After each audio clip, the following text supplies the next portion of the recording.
Hello students, I am Savita Gupta, language instructor. Welcome in learn with Savita. तो figure of speech के इस series में अगला figure of speech हम ले रहे हैं एनाफोरा. एनाफोरा भी रेपिटेशन ऑफ वर्ड्स और ग्रुप ऑफ वर्ड्स पर बेस्ड होता है. थोड़ा सा हम आपको पहले के वीडियोस का रिमाइंड करा दें कि एक फिगर ऑफ स्पीच आपने देखा एलिटरेशन, जहाँ वॉवेल और कॉन्सोनेंट साउंड का रेपिटेशन होता है, जैसे कि कुक्स कुक कप केक्स क्विकली. यहाँ का कॉन्सोनेंट साउंड का रेपिटेशन हो रहा है. एक और फिगर ऑफ स्पीच आपने देखा रेपिटेशन, जिसमें words a group of words या लाइंस का रिपीटेशन थोड़ी थोड़ी दूरी पर होता है, जैसे कि ट्विंकल ट्विंकल लिटिल स्टार. तो ट्विंकल ट्विंकल ये दो वर्ड्स का रेपिटेशन हो रहा है. तो इसी रेपिटेशन की तरह एनाफोरा में भी वर्ड या ग्रुप ऑफ वर्ड का रिपीटेशन होता है, पर ये जो रेपिटेशन होता है वो अलग अलग दो या दो से अधिक लाइंस के शुरुआत में होता है. ठीक है, तो सबसे पहले हम देखेंगे कि एनाफोरा की डेफिनेशन क्या है. Repetition of word, phrases or clauses at the beginning of the two or more successive sentences in a row.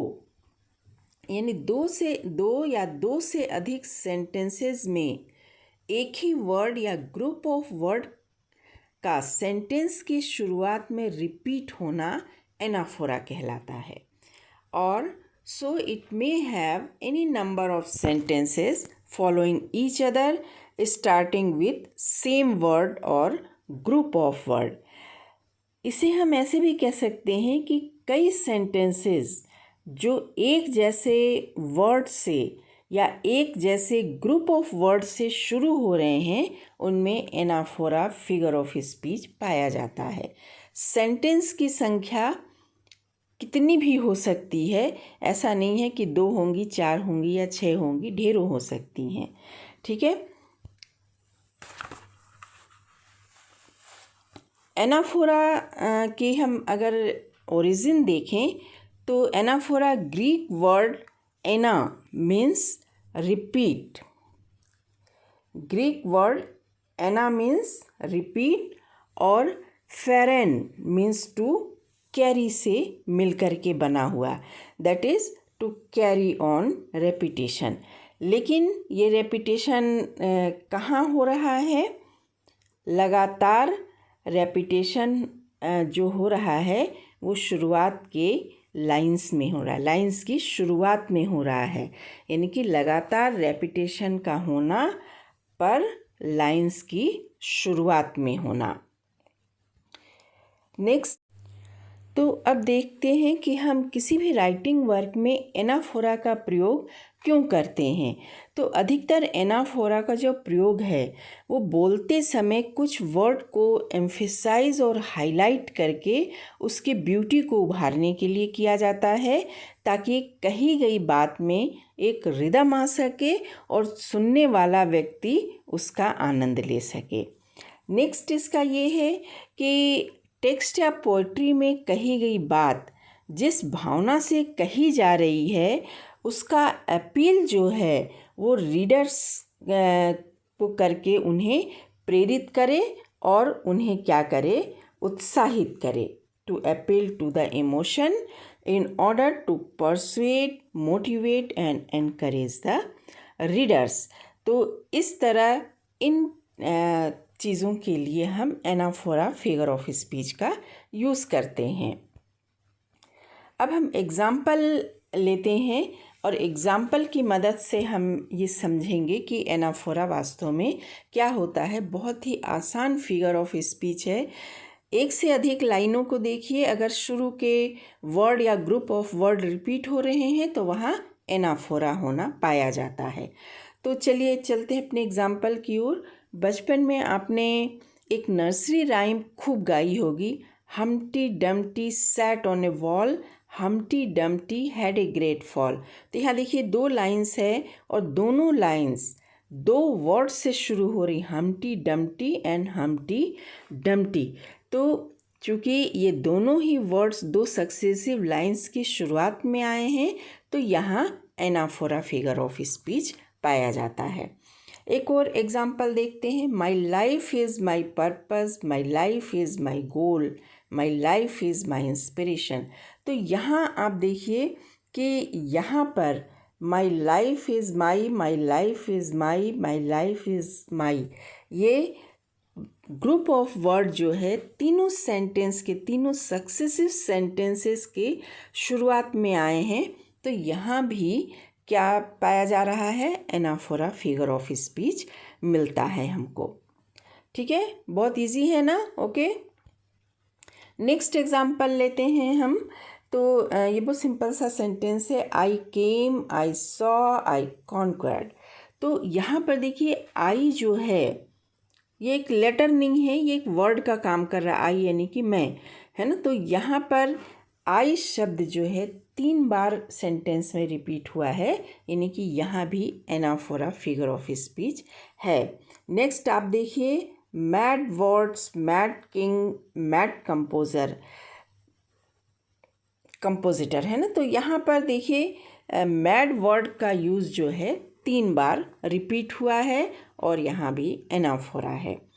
Next example जो है जेडी सेलिंगर की जो कंपोजिशन है, it rain on his tombstone, it rain on his grass, it rain anywhere. तो देखिए एक rhythm सा आ रहा है और यहाँ पर इट रेन का 3 सक्सेसिव लाइंस में रिपीट हुआ है, यानी कि यहाँ 3 बार रिपीट हुआ है और यहाँ भी एनाफोरा फिगर ऑफ स्पीच मिलता है।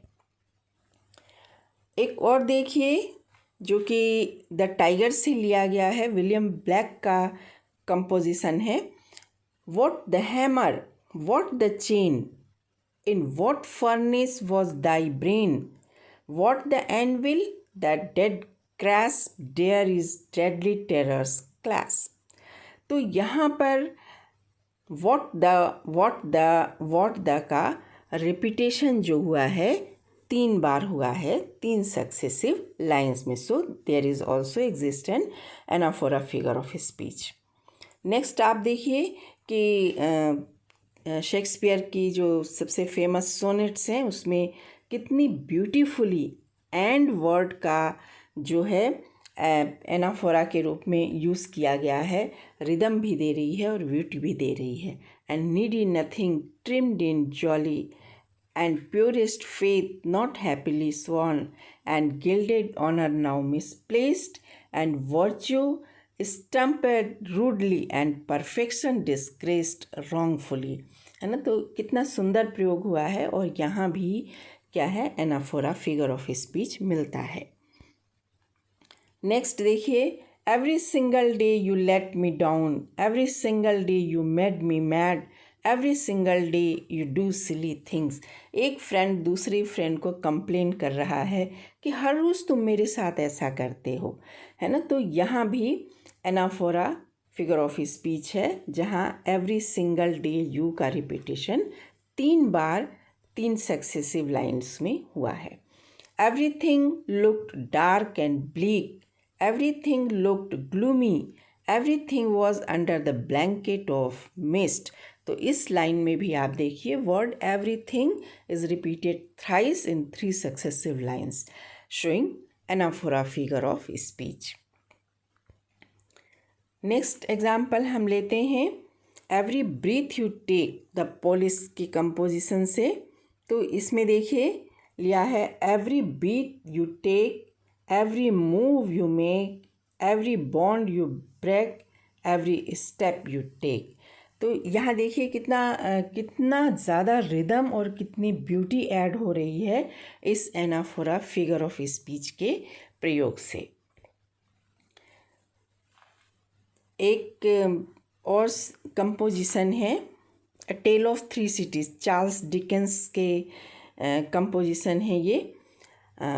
इसमें इट वॉज का प्रयोग कई लाइंस में इतने ब्यूटीफुली किया गया है और इतना गजब का रिदम आता है It was the best of times, it was the worst of time. It was the age of wisdom, it was the age of foolishness. It was the epoch of belief, it was the epoch of incredibility. It was the season of light, it was the season of darkness. It was the spring of hope, it was the winter of despair. तो A Tale of Cities जो कि किसका है, Charles Dickens की composition है, इसमें से ली गई है। और देखिए कितना गजब का रिदम आता है इसमें और कितनी ज़्यादा खूबसूरती हो जाती है इस एनाफोरा फिगर ऑफ स्पीच के कारण इस कंपोजिशन में। लास्ट एग्जाम्पल हम ले रहे हैं आई शैल फाइट ऑन द बीचेस, जिसे जो कि विंस्टन चर्चिल का कंपोजिशन है। यहाँ देखिए विशैल का repetition anaphora figure of speech में हो रहा है। We shall not fail, we shall go on up to the end, we shall fight in Europe and we shall fight on the oceans, we shall fight with glowing confidence and growing strength in the air. We shall defend our island. Whatever the cost may be, we shall fight on the beaches. तो students इतने सारे example के बाद अब anaphora तो आपका clear हो गया होगा कि क्या है एनाफोरा।